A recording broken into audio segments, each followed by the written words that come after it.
Hi, നമ്മളിന്ന് നോക്കാൻ പോകുന്നത് ഗോളീയ ദർപ്പണങ്ങളുടെ ഉപയോഗങ്ങൾ എന്നുള്ള ഭാഗമാണ്. അപ്പോൾ നമുക്കറിയാം, നമ്മൾ ഗോളീയ ദർപ്പണങ്ങൾ ഏതൊക്കെയെന്ന് പഠിച്ചിട്ടുണ്ട്. ഏതൊക്കെയായിരുന്നു?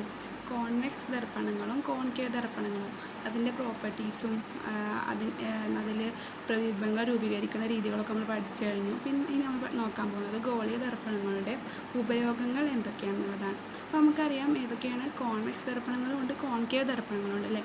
അപ്പോൾ കോൺവെക്സ് ദർപ്പണങ്ങളുടെയും കോൺകേവ് ദർപ്പണങ്ങളുടെയും ഉപയോഗങ്ങൾ എന്തൊക്കെയാണെന്നുള്ളത് നമുക്കിന്ന് നോക്കാം. അപ്പോൾ അത് നമ്മൾ പറഞ്ഞത് ഏതാണ്? അതേ ചിത്രത്തിൽ കണ്ടത് ഏതാണ്? കോൺകേവ് ദർപ്പണമാണല്ലേ. ഒരു കോൺകേവ് ദർപ്പണത്തിൻ്റെ ഉപയോഗങ്ങൾ എന്തൊക്കെയാണെന്നാണ് നമ്മൾ നോക്കാൻ പോകുന്നത്. അപ്പോൾ കോൺകേവ് ദർപ്പണത്തിൽ നമുക്കറിയാം, കോൺകേവ് ദർപ്പണത്തിൽ നമ്മൾ നോക്കുന്ന സമയത്ത് നമുക്ക് എങ്ങനെ പ്രതിബിംബങ്ങൾ കാണാനായിട്ട് സാധിക്കുന്നത്? വളരെ വലിയ പ്രതിബിംബങ്ങളായിരിക്കും നമുക്ക് കാണാനായിട്ട് സാധിക്കുന്നത്. അത് നമുക്ക് എല്ലാവർക്കും ഓർമ്മയുള്ള കാര്യമാണല്ലോ. ആ ചിത്രത്തിന് കൊടുത്തിട്ടുണ്ട് വളരെ വലിയ പ്രതിബിംബങ്ങളാണ് നമ്മുടെ ദർപ്പണത്തിൻ്റെ അകത്ത് നമുക്ക് കാണാനായിട്ട് സാധിക്കുന്നത്. അപ്പോൾ അതിൽ നമുക്ക് ഒന്നാമത്തെ ഉപയോഗമാണ് ഷേവിങ് മിറർ. ഷേവിങ് മിറർ എന്ന് വെച്ചാൽ എന്താണ്? നമ്മുടെ മുഖത്തിൻ്റെ സൈഡും, അതായത് നമ്മുടെ താടിമീശ രോമങ്ങളൊക്കെ ഷേവ് ചെയ്ത് കളയാൻ വേണ്ടിയിട്ട് നമ്മൾ ഷേവിങ് മിററായിട്ട്, അതുപോലെ നമുക്ക് മേക്കപ്പ് മിററായിട്ടൊക്കെ നമ്മൾ ഉപയോഗിക്കുന്നുണ്ട്. ഈ കോൺകേവ് ദർപ്പണങ്ങൾ ഉപയോഗിക്കുന്നതിൻ്റെ കാരണം എന്തായിരിക്കും? നമ്മളിപ്പോൾ നേരത്തെ പറഞ്ഞത് തന്നെയാണ്. എന്താണ്? നമ്മുടെ മുഖം വളരെ വലുതായിട്ട് കാണാൻ പറ്റും. നമുക്ക് നമ്മളെ മുഖത്തിൻ്റെ ഓരോ ഭാഗം ക്ലിയറായിട്ട് കാണാനായിട്ട് പറ്റും. അങ്ങനെ കാണുമ്പോൾ നമുക്ക് വളരെ കറക്റ്റായിട്ട്, വളരെ ക്രിസ്പ് ആൻഡ് ക്ലിയറായിട്ട് നമുക്ക് ഷേവ് ചെയ്ത് കളയാനും അല്ലെങ്കിൽ മേക്കപ്പ് ചെയ്യാനൊക്കെ ആയിട്ട് സാധിക്കും. അതുകൊണ്ട് നമുക്ക് എന്തായിട്ട് ഉപയോഗിക്കാൻ പറ്റും? ഷേവിങ് മിററായിട്ട് ഉപയോഗിക്കാൻ പറ്റും. പിന്നെ അടുത്തതാണ് എന്ത്? Makeup mirror. ഞാൻ പറഞ്ഞത് തന്നെയാണ്. മേക്കപ്പ് മിറർ ഉപയോഗിക്കാൻ കാരണം എന്താണ്? നമ്മുടെ മുഖം വളരെ വലുതായിട്ട് കാണുന്നു. അപ്പോൾ നമുക്ക് മേക്കപ്പ് ചെയ്യുന്ന സമയത്ത് നമ്മുടെ ലൈൻസൊക്കെ വളരെ ക്ലിയർ ആയിട്ടും, നമ്മുടെ മുഖത്തുള്ള പാടുകൾ, നമ്മുടെ മുഖത്ത് എങ്ങനെയൊക്കെ കറക്ഷൻസ് വരുത്തണം, അതൊക്കെ കറക്റ്റ് ചെയ്യാനായിട്ട് നമുക്ക് സഹായിക്കുന്നുണ്ട്? ഈ കോൺകേവ് ദർപ്പണങ്ങൾ സഹായിക്കുന്നുണ്ട്. അതുകൊണ്ട് നമുക്ക് എന്തായിട്ട് ഉപയോഗിക്കുക എന്ന് പറയുന്നത് മേക്കപ്പ് മിററായിട്ട് ഉപയോഗിക്കാം. വേറെ എന്തൊക്കെയായിരിക്കും നമുക്ക് ആലോചിച്ച് തന്നെ കണ്ടുപിടിക്കാനായിട്ട് പറ്റും? ഡോക്ടർമാരുടെ ഹെഡ് മിറർ. ഡോക്ടർമാർ നമ്മുടെ രോഗിയുടെ ശരീരം അല്ലെങ്കിൽ ഡോക്ടർമാർ നോക്കുന്ന ഭാഗം വളരെ ക്ലിയർ ആയിട്ട് ഡോക്ടർമാർക്ക് കാണാൻ വേണ്ടിയിട്ട് ഹെഡ് മിററായിട്ട് ഡോക്ടർമാർ യൂസ് ചെയ്യുന്നുണ്ട്? ഈ കോൺകേവ് ദർപ്പണങ്ങൾ ഉപയോഗിക്കുന്നുണ്ട്. എന്നുവെച്ചാൽ ഡോക്ടർമാർ അവരുടെ കണ്ണിൻ്റെ മേലെ ഇതിങ്ങനെ ഫിക്സ് ചെയ്ത് കഴിഞ്ഞാൽ, അതിൽ പ്രത്യേക ആംഗിളിൽ, പ്രത്യേക ഒരു കോണളവിൽ ഫിക്സ് ചെയ്ത് കഴിഞ്ഞാൽ ഡോക്ടർ നോക്കുന്ന ഭാഗത്ത് വളരെ ക്ലിയർ ആയിട്ട് കാണാൻ സഹായിക്കുന്നുണ്ട്? ഈ കോൺകേവ് ദർപ്പണങ്ങൾ സഹായിക്കുന്നുണ്ട്. ഓക്കെ. പിന്നെ അടുത്തതാണ്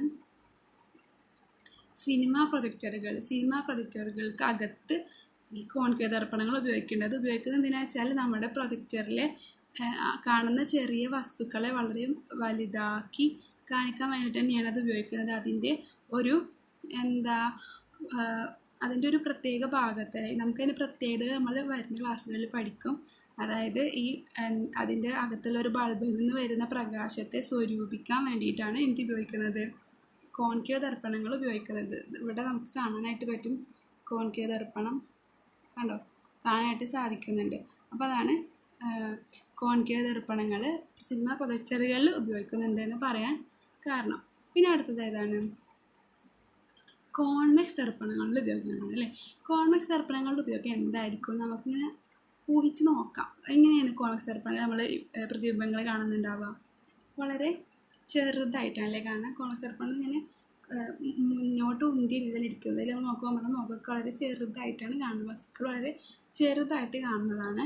അത് മാത്രമല്ല, നമുക്ക് നോക്കിയാൽ മനസ്സിലാക്കാൻ പറ്റും, നമ്മുടെ സാധാ സമതല ദർപ്പണത്തിനേക്കാളും അല്ലെങ്കിൽ നമ്മുടെ കോൺകേവ് ദർപ്പണത്തിനേക്കാളും ഒക്കെ വൈഡ് ഏരിയ, അതായത് കുറച്ചും കൂടെ കൂടുതൽ ഏരിയ കവർ ചെയ്യാനും ഇതിന് സാധിക്കുന്നുണ്ട്. ഈ കോൺവെക്സ് ദർപ്പണങ്ങൾക്ക് സാധിക്കുന്നുണ്ട്. അപ്പോൾ അത്തരം കാര്യങ്ങളായിരിക്കും കോൺവെക്സ് ദർപ്പണങ്ങളുടെ ഉപയോഗത്തിൽ വരാനായിട്ട് പോകുന്നത്. അപ്പോൾ നമുക്ക് നോക്കാം. ഒന്നാമത്തത് തെരുവിളക്കുകളിൽ റിഫ്ലക്ടറുകളായി.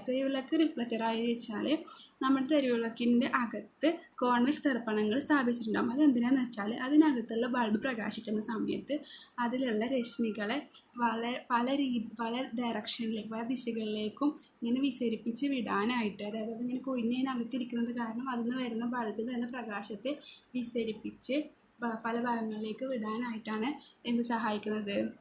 റിഫ്ലക്ടറുകളായിട്ട് നമ്മൾ കോൺവെക്സ് ദർപ്പണങ്ങൾ സഹായിക്കുന്നത്. മനസ്സിലായോ? പിന്നെ അടുത്തതാണ് വാഹനങ്ങളുടെ റിയർ വ്യൂ മിറർ. നമ്മൾ കണ്ടിട്ടുണ്ടാവില്ല, നമ്മുടെ വണ്ടികളിൽ, കാറിനും ബസ്സിനും എല്ലാ വാഹനത്തിൻ്റെ സൈഡിൽ റിയർ വ്യൂ മിററുകൾ സ്ഥാപിച്ചിട്ടുണ്ട്. അത് എന്തിനാണ്?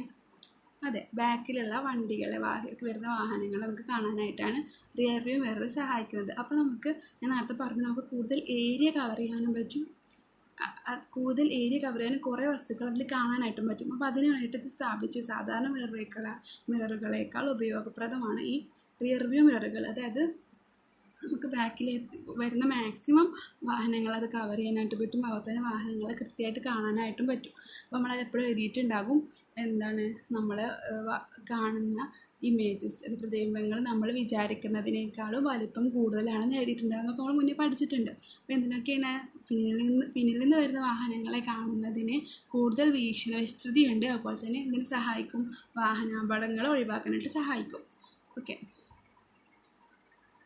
പിന്നെ അടുത്തതാണ് റോഡിലെ വളവുകളിലെ റിഫ്ലക്ടറുകൾ. ഇപ്പോൾ നമ്മുടെ നാട്ടിലൊക്കെ ഈ റീസെൻ്റ്ലി ആയിട്ട് വളരെയധികം റിഫ്ലക്ടറുകൾ സ്ഥാപിച്ചിട്ടുണ്ടെന്ന് കണ്ടിട്ടുണ്ടാകും. അപ്പോൾ എന്തിനാണ് നമ്മൾ വളവുകൾ സ്ഥാപിച്ചു കഴിഞ്ഞാൽ ഈ വളവിൻ്റെ അപ്പുറത്തുനിന്നും ഇപ്പുറത്തുനിന്നുള്ള അത്രയും വിസ്തൃതിയിലുള്ള ഇമേജസ് കവർ ചെയ്യാനായിട്ട് എന്തിനു പറ്റുന്നുണ്ട്, ഈ റിഫ്ലക്ടറുകൾക്ക് പറ്റുന്നുണ്ട്. അപ്പം ആ റോഡിൻ്റെ ആ വളവുകളിൽ നിന്ന് തിരിഞ്ഞ് പോകുന്ന എത്രത്തോളം വാഹനങ്ങൾ ആ വളവിൽ നിന്ന് തിരിയാനായിട്ട് വരുന്നുണ്ടെന്നുള്ളത് എല്ലാവർക്കും കാണാനായിട്ട്, അതിൻ്റെ ആ പ്രത്യേക ഷേപ്പ് കാരണം തന്നെ വളവിൻ്റെ ഓപ്പോസിറ്റ്, അതായത് ഒരു സൈഡിൽ നിന്ന് വരുന്ന ആൾക്ക് വളവിൻ്റെ മറ്റേ സൈഡിൽ വരുന്ന വാഹനങ്ങൾ കാണാനായിട്ട് സഹായിക്കാൻ ഏതിന് പറ്റുന്നുണ്ട്, കോൺവെക്സ് ദർപ്പണങ്ങൾക്ക് പറ്റുന്നുണ്ട്. പിന്നെ പറഞ്ഞിരിക്കുന്നത് അത്ര കാര്യങ്ങളും നമ്മൾ പ്രത്യേക ഉപയോഗങ്ങളായിട്ട് ഇപ്പോൾ പഠിക്കുന്നതോ ടെക്സ്റ്റിൽ നമുക്ക് കൂടുതൽ ഉദാഹരണങ്ങൾ കണ്ടെത്തേണ്ടിയിരിക്കുന്നു. അപ്പോൾ ഞാൻ താഴെ കുറച്ച് ദർപ്പണങ്ങൾ എഴുതിയിട്ടുണ്ട്. ഏതൊക്കെ ദർപ്പണങ്ങളാണ് ഉപയോഗിക്കേണ്ടതെന്ന് നിങ്ങൾ കണ്ടെത്തിയിട്ട് എഴുതണം. അതൊക്കെയാണ് ഷേവിംഗ് മിറർ ഏതായിരുന്നു, ഇതാണ് കോൺകേവ് ദർപ്പണങ്ങളാണ്. റിയർ വ്യൂ മിറർ ഏതായിരുന്നു, ഇതാണ് കോൺവെക്സ് ദർപ്പണങ്ങളാണ്. പിന്നെ മേക്കപ്പ് മിറർ ഏതായിരുന്നു, മേക്കപ്പ് മിറർ എന്ന് വെച്ചാൽ നമുക്ക് മുഖം വലുതായി കാണില്ല, അപ്പോൾ ഉപയോഗിക്കാം കോൺകേവ് മിററുകൾ. പിന്നെ തെരുവിളക്കിലെ റിഫ്ലക്ടർ ഏതായിരുന്നു, കോൺവെക്സ് മിററുകൾ. അപ്പോൾ അത്രയാണ്. അപ്പോൾ നിങ്ങൾക്ക് എന്തെങ്കിലും സംശയമൊക്കെ ഉണ്ടെങ്കിൽ ചോദിക്കാം. Thank you.